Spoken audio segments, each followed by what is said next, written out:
So we're back out at the 4 Ndhzenga Males after what's been a pretty significantly hot afternoon. Doesn't look like they've got up to too much during the course of the day, probably just resting and recuperating after last night and this morning's events. But things are starting to cool down now, so if anything is going to happen, I'm sure it'll be this evening.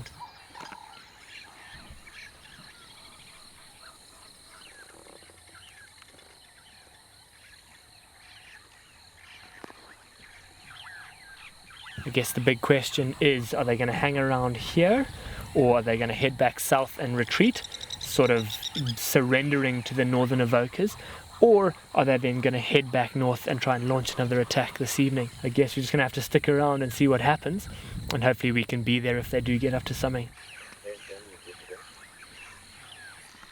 What we're hoping to see this evening is them lifting up their heads, yawning and grooming, stretching, and hopefully calling. And if they're calling, that's them then laying down the challenge for the Northern Avoca Males.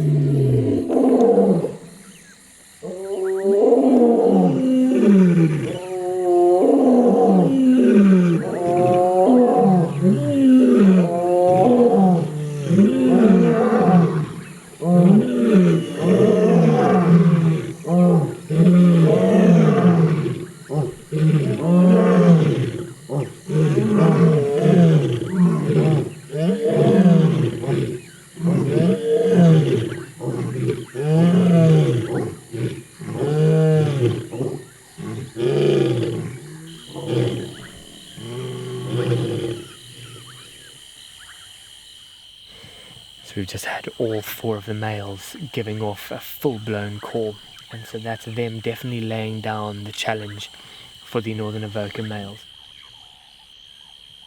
It's just phenomenal to have all 4 of these lions giving off a full-blown roar and just feel the whole vehicle vibrate, your chest vibrates. It's probably one of the best experiences you can have in the bush.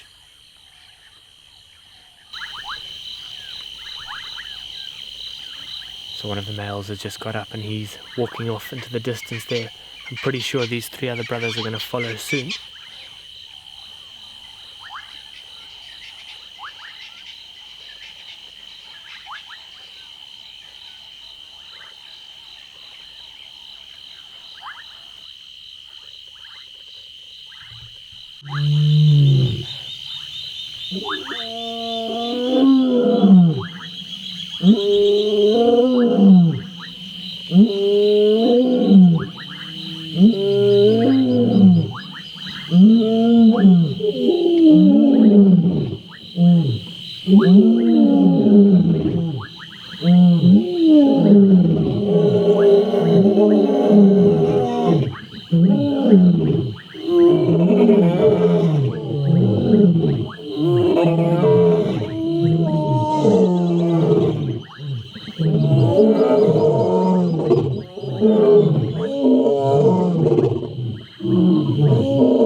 They're heading off in an easterly direction as opposed to taking the more direct route directly towards the Northern Avoca Males. But maybe that's part of their strategy and they're trying to loop around the outskirts and come in from a different angle to catch the Northern Avocas by surprise.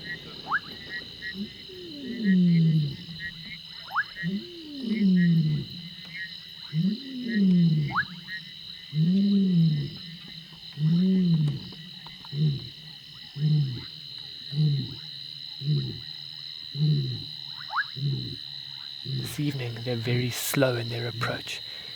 The other evening when we followed them, they were very determined and dedicated, marching very intently and steadily towards the roars of the Avoca Male.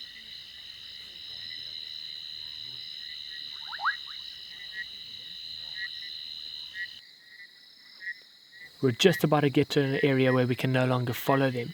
And so if they do go further on there, we'll have to leave them and come back through in the morning, hoping to find some evidence of something having gone down this evening.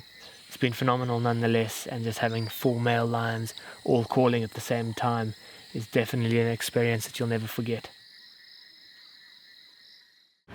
So this morning we've been driving around searching for these lions, hoping in anticipation that we might find either the Ndhzenga Males or the Avoca Males, and we haven't heard either of them calling. So we're just going to keep the search going now and see what we can come up with. So this morning we've been pretty intent on our search for these lions, hoping to find some sign or any sign of them from last night. We've just heard from some of our neighbours in the east that they've managed to find 2 of the Avoca males, both of which have got some injuries. I don't know how severe those are. And then on the other side of their property, they found 2 of the 4 Ndhzenga males with injuries, and it sounds like it's the 2 biggest of the Ndhzenga males. The one more formidable one's got an injury to his front right paw, and the other one's got a bit of injuries to the nether regions or between his back legs. The 2 other Ndhzenga males are nowhere to be seen. So whether they've made it out of this altercation alive, we're not too sure. But that is just clear evidence that something has gone down last night. And so we don't know how superficial any of the injuries are to both coalitions. But what we're hoping for is to try and get a view ourselves at some point in the next couple of days so that we can gauge just how severe these injuries are. So this afternoon, 2 of the Ndhzenga males are back on our side. Their tracks came in from the south, and the team managed to eventually track them in and find that it's the 2 bigger of the males, and both of them look as though they've got some injuries. It's a few days after the skirmish that they had with the Avoca males, and so the injuries on the one male look a little bit superficial, nothing too severe between his back legs there, and that's often the point that they'll go for when they pin down a male, because it's very soft and tender skin there and very easy to inflict some pretty serious injuries.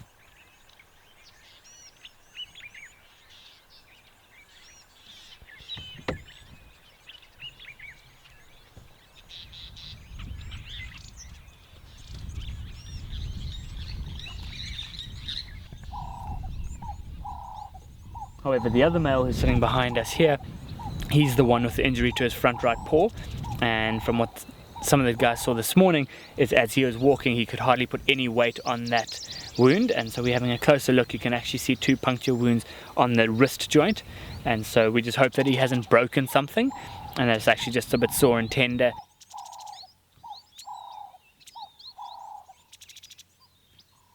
Bellies are very, very full, so they have managed to eat something recently, but they're just lying out in the open here. We're not too sure where the other 2 brothers are. They may have retreated back down south of Londolozi to the Styx Pride and the Southern Pride.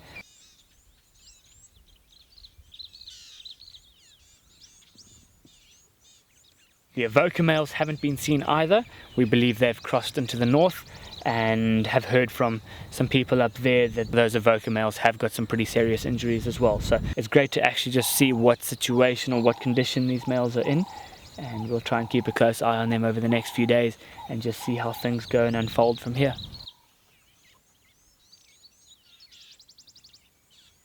They've detected that this section of Londolozi is vacant. The Birmingham males haven't been around, and so they're just probably laying claim to it now, hoping to at least stick around here for a little bit longer. They're deep within the Birmingham males territory, but they're quite far away from the Avoca males, and so I don't think they're going to be pushing their luck any further north from here, because they've already got a territory that expands from deep into our southern neighbours that's come all the way up into Londolozi now, and so there's no need for them to push any further north. It was probably just them being young, inexperienced males that are just chancing their luck and trying to see what they can get. But especially with the 2 of them now having a few injuries, they're not going to be calling as much, they're not going to be advertising or walking in or challenging any other males in the next few days. They're going to just let those wounds heal, and then we'll see where they go from there. So with full bellies now, a cool afternoon, I don't think there's going to be too much going on. I'm sure they'll just rest it out, and if they do get up and start moving, it's going to be much later on this evening. So we're going to leave these males now and probably start heading back towards camp. There's a bit of a storm brewing on the horizon, so yeah, let's get back before the rain hits. So this afternoon we've managed to find one of the Avoca males, and it's the one with the injury. He's just south of the Sand River by himself.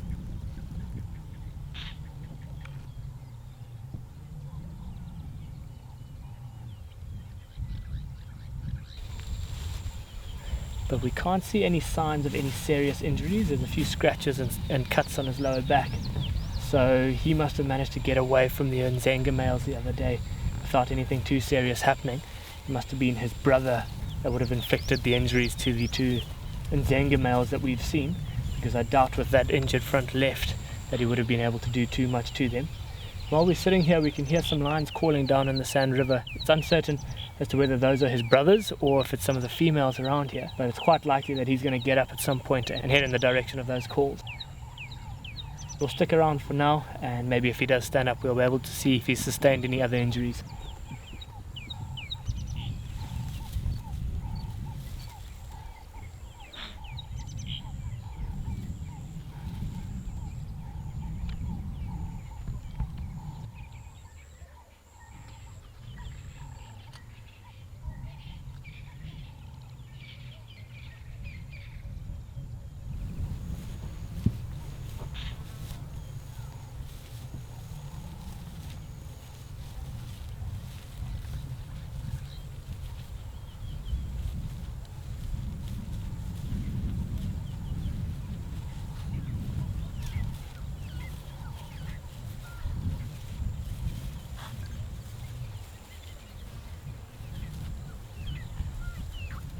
It's great to see that he's in pretty good nick, given that the Avoca males had a bit of a scuffle with the Ndhzenga males.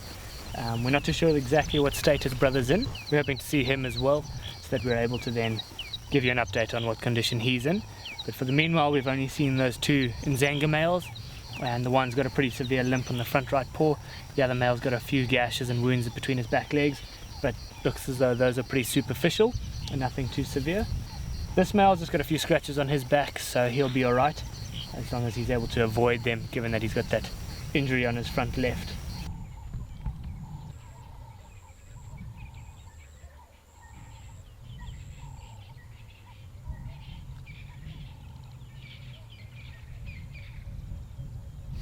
So he's just headed down towards the Sand River. Looks as though he stopped for a quick drink. He's carried on off. You can no longer see him now, but it's been a great afternoon, so we're going to start heading back to camp. So it's a cold, gloomy morning, and we've just received what we hope to be some fake news that a lioness has been found dead in the Sand River to the west of our western neighbors, and there's rumors that it might be the Tsalala female.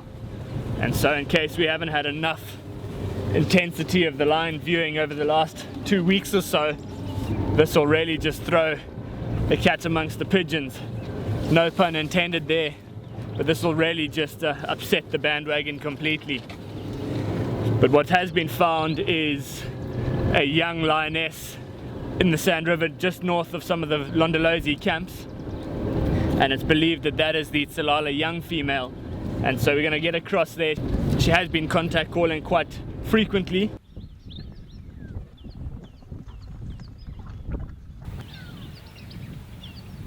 So we've arrived to what is a stunning scene with this young lioness lying on some of the boulders in the Sand River. There's a large elephant bull a bit further downstream from here, and it's with a heavy heart that we can confirm this is indeed the Tsalala young female.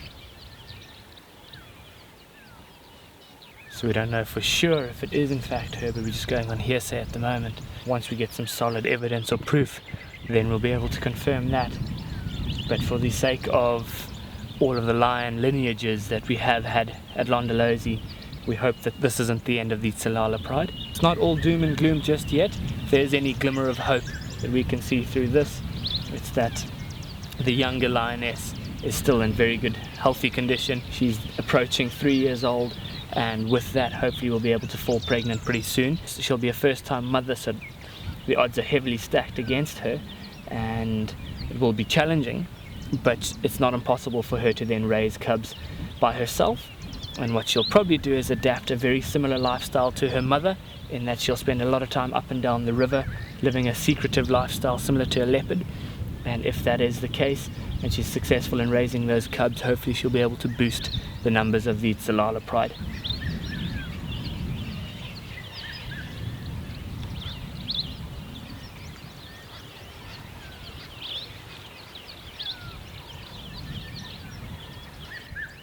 The sad thing with these sorts of situations is we have no idea exactly what went down last night.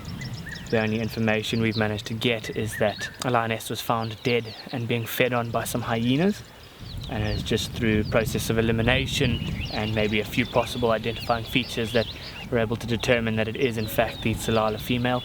We know that she had lost the tip of her tail in a scuffle with hyenas a few weeks ago. That was one way to help to identify her, and so if that is the case with this lioness that's been found, then hopefully we'll be able to find out for sure if it is her. But in the meanwhile, it's just speculation. A lioness is dead, and we've got a lone lioness that looks as though it's the Tsalala young female.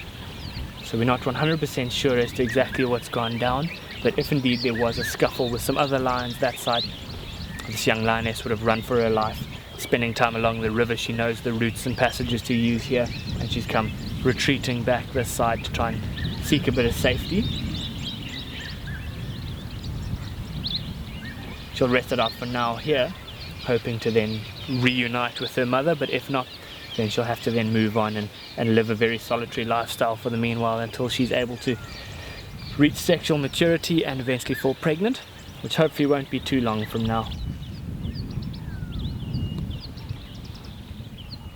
I guess if it is indeed the Tsalala female that has been killed last night, then as difficult as it is for us to not get attached, I guess it's all just part of the life cycle out here, and the journey in the life of a lone lioness or a very small pride of just two is always going to be challenging.